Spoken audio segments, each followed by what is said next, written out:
Shivamogga town ಬೆಳಗಿನ ಜಾವ 5 ಗಂಟೆ 15 ನಿಮಿಷಕ್ಕೆ ಬಿಟ್ಟರೆ Bhadravati, Tarikere, Birur junction, Kadur junction, Arsikere, Tiptur, Tumkur, Yeshwantpur junction, KSR Bengaluru city junction. KSR Bengaluru city junction ಎಷ್ಟು ಗಂಟೆ ಬರ್ತಾನಂದರೆ ಬೆಳಗಿನ ಜಾವ 9 ಗಂಟೆ 50 ನಿಮಿಷಕ್ಕೆ 274 ಕಿಲೋಮೀಟರ್ಗೆ ಈ ಗಾಡಿ ಬಂದು ಸೇರುತ್ತದೆ. ಎಲ್ಲ ದಿನದಲ್ಲೂ ಗಾಡಿ ಆಪರೇಟ್ ಆಗ್ತಿದೆ ಫ್ರೆಂಡ್ಸ್. ನಿಮಗೆ ಶಿವಮೊಗ್ಗ ಟೌನಿಂದ KSR ಬೆಂಗಳೂರಿಗೆ Janshatabdi super fast express ticket ಮಾಹಿತಿ ನಿಮ್ಗೆ ಹೇಳ್ತೀನಿ. ಶಿವಮೊಗ್ಗ ಟೌನಿಂದ KSR ಬೆಂಗಳೂರು ಸಿಟಿ ಜಂಕ್ಷನ್ಗೆ ಜನರಲ್ ಟಿಕೆಟ್ ಒಬ್ಬರಿಗೆ ಬಂದು 130 ರೂಪಾಯಿ.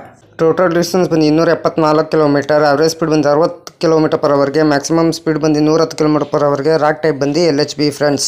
ಅದಕ್ಕೆ ನಾನು ವೀಡಿಯೋಗೆ ಏನು ಮಾಡಬೇಕಾದ್ರೆ ನೀವು ಲೈಕ್ ಮಾಡಿ, ಕಮೆಂಟ್ ಮಾಡಿ, ಶೇರ್ ಮಾಡಿ, ಬೆಲ್ ಹಾಕೊಂಡು ಆದಷ್ಟು ನಾವು ವೀಡಿಯೋಗಳೆಲ್ಲ ಫ್ರೆಂಡ್ಸ್ ಸರ್ಕಲ್ಗೆ ಶೇರ್ ಮಾಡಿ. ನನ್ನ ಚಾನಲ್ ಹೆಸರು ಬಂದು ಟ್ರೈನ್ ಇನ್ಫಾರ್ಮೇಷನ್ ಯೋಗೇಶ್ಗೆ ಪ್ಲೀಸ್ ಸಪೋರ್ಟ್ ಮಾಡಿ ಫ್ರೆಂಡ್ಸ್. ಪ್ರತಿದಿನ ಲೈವ್ ಮಾಡ್ತೀನಿ. ಬೆಳಗ್ಗೆ ಒಂದ್ಸರಿ ಲೈವ್ ಮಾಡ್ತೀನಿ, ಸಾಯಂಕಾಲ ಒಂದ್ಸರಿ ಲೈವ್ ಮಾಡಿ. ಎಲ್ಲರೂ ಬಂದು ನನಗೆ ನನ್ನ ಲೈವ್ಗೆ ಸಪೋರ್ಟ್ ಮಾಡಿ ಫ್ರೆಂಡ್ಸ್.